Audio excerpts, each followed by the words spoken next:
ফেনীর সোনাগাজীতে মাদ্রাসা ছাত্রী নুসরাত জাহান রাফির শরীরে আগুন দিয়া সন্দেহভাজন মুখোশধারী নুরুদ্দিনকে গ্রেপ্তার করা হয়েছে।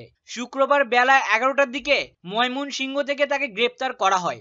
এর আগে নুসরাত জাহান রাফির দেহে আগুন দেয়া মুখোশধারীদের মধ্যে নুরুদ্দিন নামে একজন ছিলেন বলে সন্দেহের কথা জানান এলাকাবাসী। অধ্যক্ষ সিরাজউদ্দৌলা মুক্তি পরিষদের নেতৃত্ব দেয়া এই যুবক স্থানীয়দের কাছে কেরোসিন তেলের বোতল ও ম্যাচ বক্স উদ্ধারের দাবি করেছিলেন।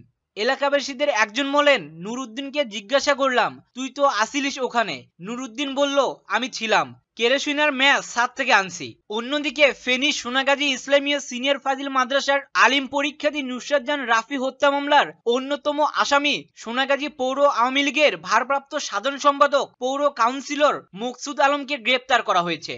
ঢাকার একটি আবাসিক হোটেল থেকে তাকে গ্রেপ্তার করে পিবিআই। বৃহস্পতিবার রাত 10টায় কাউন্সিলর মকসুদ আলমকে গ্রেপ্তারের তথ্যটি নিশ্চিত করেন পিবিআই এর ফেনীর অতিরিক্ত পুলিশ সুপার মোহাম্মদ মনিরুজ্জামান। তিনি বলেন, এ বিষয়ে বিস্তারিত তথ্য গণমাধ্যমকে পরে জানানো হবে। নুসরাত হত্যা মামলায় এজাহারভুক্ত আসামি ছিলেন তিনি।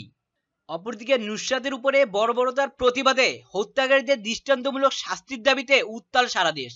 নুসরাতের হত্যাকারীদের দৃষ্টান্তমূলক শাস্তির দাবিতে নেত্রকোনায় মানববন্ধন করেছে স্থানীয় জনগণ।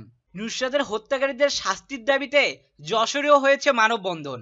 রংপুরের উলিপুরেও নুসরাত হত্যাকারীদের শাস্তির দাবিতে মানববন্ধন করে এলাকাবাসী। নুসরাত হত্যাকারীদের ফাঁসির দাবিতে শাহবাগ সহ সারা দেশ এখন উত্তাল। সবার একটাই দাবি, এই জঘন্যতম অপরাধের জন্য দোষীদের সর্বোচ্চ শাস্তি ফাঁসি চাই। প্রিয় দর্শক, নুসরাতের এই হত্যাকাণ্ডের বিষয়ে আপনার মূল্যবান মন্তব্য কমেন্ট বক্সে লিখুন এবং রাজনীতি সহ দেশ বিদেশের সকল খবর সবার আগে পেতে চ্যানেলটি সাবস্ক্রাইব করে আমাদের সঙ্গেই থাকুন। ধন্যবাদ।